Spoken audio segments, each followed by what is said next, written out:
So, if you're thinking of becoming a realtor, one of the first things you've got to consider is where am I going to go to get the education requirements? And in Colorado, that's 168 hours of education. So it's a pretty lofty goal, right? So I chose Real Estate Express, and my experience with them was a little bit mixed. For some things, I thought they did really well. They did have a lot of opportunities for you to take exams throughout the process, so that was really nice. And at the end, they did have several practice exams.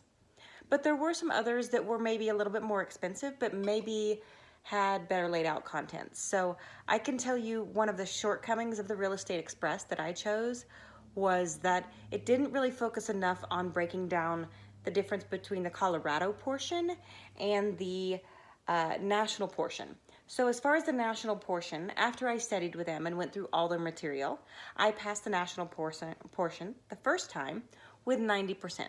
Pretty great. But on the Colorado portion, I failed by 1 point. 1 point.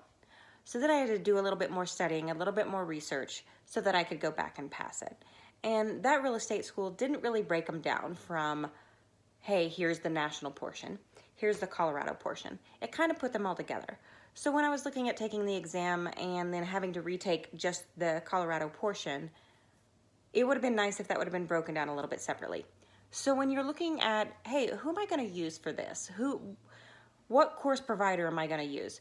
You really need to think about what's the total package that they're providing. And you really need to think about what do you want to do? Spend less money but have a package that's maybe not as good, or spend a little bit more money and get something that's more cohesive and more organized.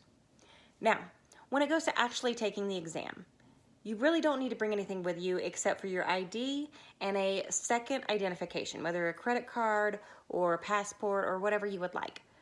But be prepared to be there for a while. So this exam is going to take you anywhere from 2 or 3 hours.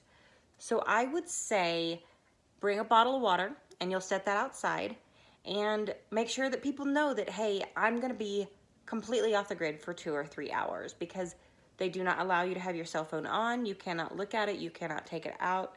That's automatic disqualification. So that's really important to know going into the exam, is that you need to set that time aside for yourself. The next thing I would tell you is I didn't pass my exam on the first try. So if you don't pass it on the first try, just go back and do it again. And if you don't pass it on the second, go back and do it again. And keep doing it over and over until you pass. Don't let the difficulty of the exam be what prevents you from becoming a realtor. The next step I would tell you is, once you actually pass that exam, you aren't finished with something. You're just getting started with something.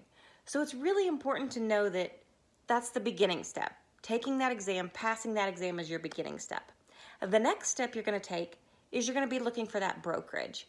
So in a later video, I'm going to discuss how you evaluate your brokerages and some tips and tricks on how to match a brokerage with what you really like. As far as the real estate exam, give it your best shot.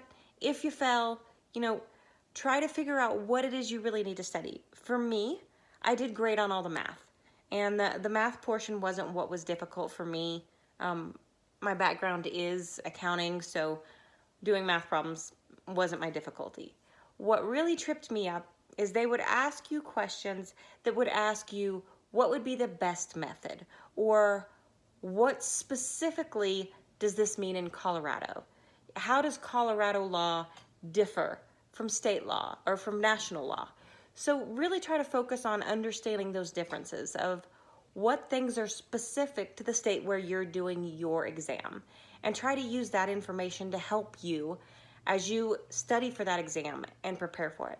And if you fail, don't walk away and then give up. That's my best advice to you. So hopefully you can pass the exam, and then tune into my other videos. I'm kind of walk through the process of choosing a brokerage, of getting started, of how to show open houses, and everything I'm learning along the way, I'm going to share with you guys. So hopefully you can get involved and you can understand it too. Bye.